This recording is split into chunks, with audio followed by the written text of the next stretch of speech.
inteligencia artificial en el aprendizaje autónomo. Para ello están aquí nuestras dos especialistas invitadas. Tenemos a la doctora Menacho Ángeles y la doctora Lili Marisol Pizarro. Tenemos con nosotros a Milagritos, que está aquí. Ellas son especialistas en inteligencia artificial aplicada a la educación y la vamos a dar la bienvenida. Bienvenidas. Muchas gracias, mi Frida. Muchas gracias por la invitación y yo sé que el día de hoy va a ser un espacio muy interesante e interactivo. Sobre todo bastante significativo hoy en día hablar de inteligencia artificial aplicada a la educación. Coméntenos, ¿cómo podemos aplicar la inteligencia artificial en la educación? Bueno, empiezo yo y luego Lili. Okay. Bien, primero para poder aplicar la inteligencia artificial hay que tener una base, como justamente hace un momento comentábamos, de lo que es la educación y learning. Entonces, Lili luego va a comentar un poco de la educación y learning, pero la aplicación de la inteligencia debe ser aplicada como herramienta para el aprendizaje, tanto para el estudiante como para el docente. Esta aplicación de estas herramientas, que son varias, ¿no? Se debe operativizar, digamos, en alguna acción concreta que el estudiante y el docente puede hacer. No es que la inteligencia te podría dar todo, sino que lo que a mí me genera la inteligencia, como ahora desde un saber qué hacer o un saber hacer, cómo esta información que tengo lo concretizo en algo que me pueda servir para resolver un problema. Entonces, yo creo que esa es la mirada, ¿no? Pero hay un punto importante que también hay que decir a los maestros, porque esto va dirigido más a docentes, tanto de educación básica como en educación superior, que la aplicación debe ser centrado con mucha responsabilidad y con ética para comenzar a entender lo que es la inteligencia artificial, ¿no? Eso. Sobre todo ese aspecto, ¿no? No descuidarlo, porque hoy en día como que se está hablando mucho y como que se está haciendo también un uso no tan adecuado, ¿no? O también demasiada información, como que si no estamos capacitados para eso, porque también hay que reconocer que hay que capacitarnos para luego hacer un buen uso, ¿verdad? Coméntanos, Lili. Sí, con respecto a lo que indicaba aquí Milagros, esta experiencia que está ingresando a educación básica y también a educación superior, es muy importante el soporte que se le tiene que brindar a los maestros. Actualmente todas las escuelas públicas en educación superior cuentan con un personal que se denomina PIP, ¿sí? Es el personal de innovación pedagógica, profesor de innovación pedagógica, que brinda este soporte sobre inteligencia artificial. Es más, se le está brindando este soporte con respecto a la planificación curricular. ¿Cómo elaboramos nuestra sesión, nuestro plan anual, nuestra unidad con respecto al uso de inteligencia artificial? Tenemos que ir identificando estos prompts que tienen que ser pertinentes y adecuados. Pero, profesora Lili, nosotros trabajamos en educación pública. ¿Es cualquier tipo de planificación? No. Tenemos que utilizar nuestro Currículo Nacional de Educación Básica, identificar competencia. Ah, muy bien. Eso quiere decir que nosotros como maestros, para utilizar la herramienta de inteligencia artificial, tengo que tener los conocimientos pedagógicos, disciplinares. Es decir, tengo que tener todos estos conocimientos previos para hacer un buen uso de esta herramienta de inteligencia artificial.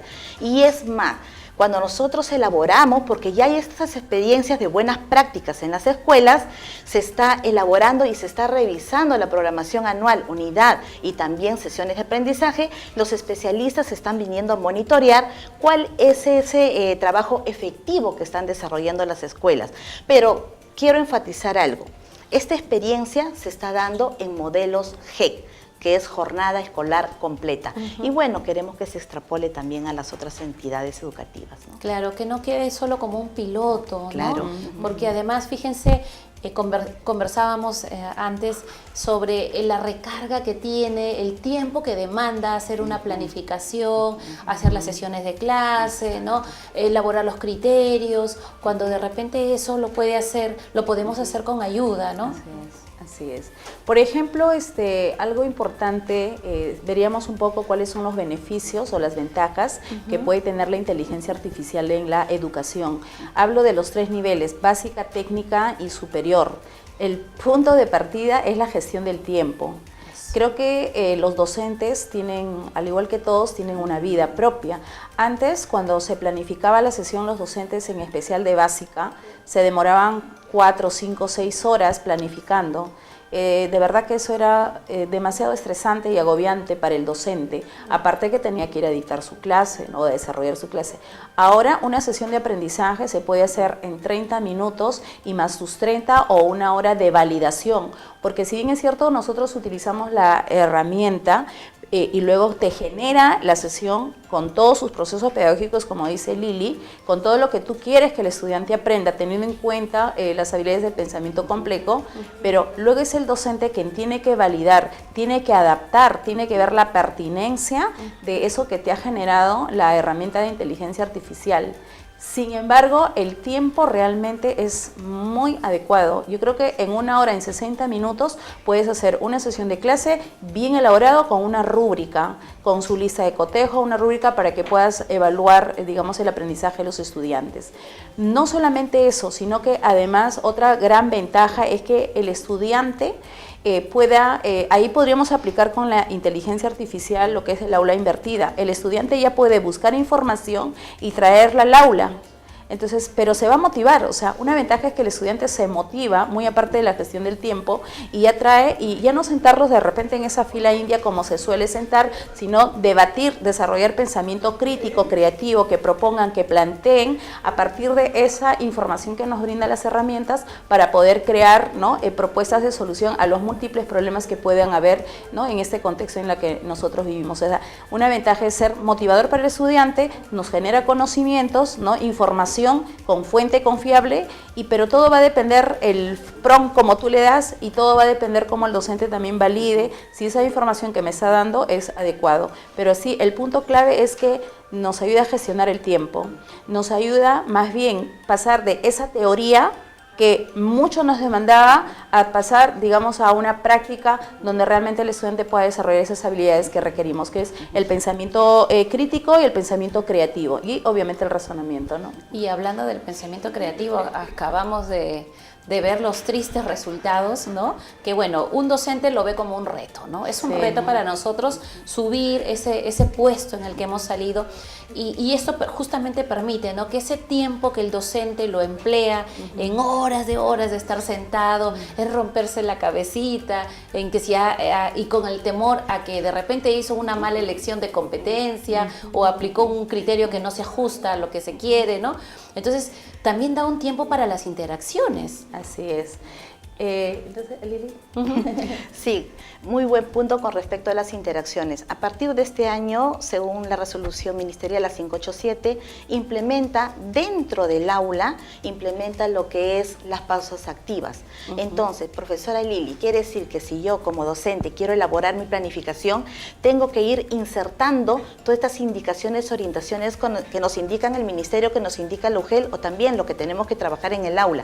Perfecto, pero nosotros tenemos que tener en cuenta algo, el uso de la herramienta de inteligencia artificial desde la mirada del docente, pero también debemos de tener en cuenta desde la mirada del estudiante, porque nuestro estudiante también tiene que estar en la capacidad de utilizar las herramientas de inteligencia artificial. Entonces, mi rol como docente va a ir cambiando. Entonces, ¿cuál es mi rol frente a esta situación?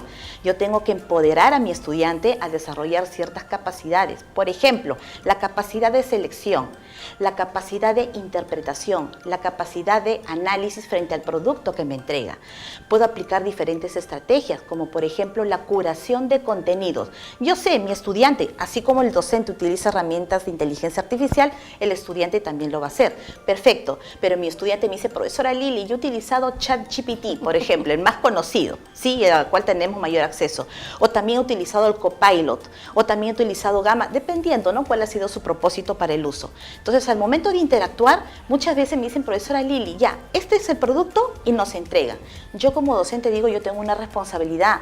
¿Por qué? Para no cortar ese pensamiento creativo frente a la cual es nuestra realidad actualmente de acuerdo a los resultados de PISA.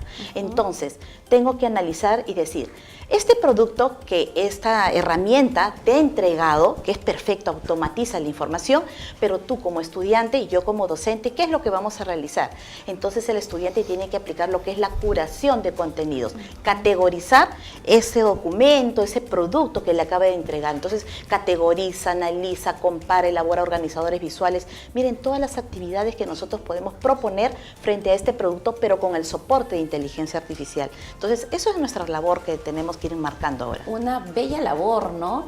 Porque nos toca trabajar en estos tiempos donde tenemos la información al alcance de todos. Entonces, de verdad que hay bastante trabajo. Quiero agradecerles el tiempo que nos han brindado. Es importante, sí, que los docentes empecemos a familiarizarnos con lo que es las nuevas propuestas, ¿no? Quiero finalmente que nos dejen un mensaje. Bueno, yo creo que es momento de tomar decisiones en este sistema político, económico, social, educativo en la que nos encontramos. Entonces, desde ya decirles que las universidades públicas y privadas, los institutos tecnológicos, los colegios, tienen que ya implementar políticas de uso de inteligencia artificial insertarlos dentro de esos documentos llamados Proyecto Educativo Institucional y otros, para que de esta manera se pueda oficializar el uso y la aplicación de las herramientas de inteligencia artificial con la finalidad de desarrollar, en este caso, conocimientos, habilidades y también actitudes, y sobre todo para que nuestro país, digamos, no esté fuera del uso de las tecnologías. Y para finalizar, no estamos dentro del contexto, al contrario, utilizando inteligencia artificial lo estamos articulando a las dos competencias transversales que tiene el currículum nacional, que es la competencia 29 y la competencia 28, que va direccionado al uso de las TICs. Y un abrazo a cada uno de los docentes que nos estén escuchando y mil gracias por invitarnos. A ti, Milagritos. Doctora Lili. Sí, para ir cerrando este espacio muy importante, queremos decirle a ustedes, maestros, ahora que se acerca el Día del Maestro, llevar esta reflexión con respecto al uso de la inteligencia artificial, pero este uso responsable, este uso con compromiso, en beneficio de nuestros estudiantes. Recuerden, no solamente voy a utilizar recursos de inteligencia artificial, sino también tengo que implementar metodología activa, las metodologías ágiles, que nosotros somos expertos en ello. Muchísimas gracias por la invitación. Bueno, será hasta otra oportunidad. A ustedes, queridas, la doctora Milagros Menacho y la doctora Lili Pizarro aquí han estado dándonos todas estas pautas, y con esa información nosotros nos vamos a una pausa comercial y retornamos.